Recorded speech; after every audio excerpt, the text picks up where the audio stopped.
వెల్లుల్లిని నేరుగా మింగడం కంటే దంచి తింటేనే అందులో ఒక పవర్ఫుల్ నాచురల్ యాంటీబయోటిక్ యాక్టివేట్ అవుతుందని మీకు తెలుసా? దీని సైంటిఫిక్ నేమ్ అలియం సతివుమ్. నిజానికి వెల్లుల్లిపాయను నేరుగా చూస్తే అందులో ఎలాంటి ఘాటైన వాసన ఉండదు. కానీ దానిని నమిలినప్పుడు లేదా దంచినప్పుడు దాని లోపల ఒక పెద్ద కెమికల్ రియాక్షన్ జరుగుతుంది. వెల్లుల్లి కణాలలో ఉండే అల్లిన్ అనే కాంపౌండ్ మరియు అల్లినేస్ అనే ఎంజైమ్ ఒకదానితో ఒకటి కలిసిపోయి అల్లీసిన్ అనే అత్యంత శక్తివంతమైన సల్ఫర్ రసాయనాన్ని విడుదల చేస్తాయి.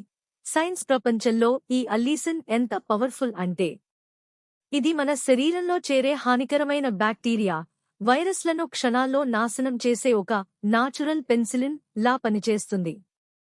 పైగా ఇది రక్తనాళాల్లో పేరుకుపోయిన మొండి కొవ్వును కరిగించి బ్లడ్ ప్రెజర్ని ఒక రేంజ్లో కంట్రోల్ చేస్తుంది.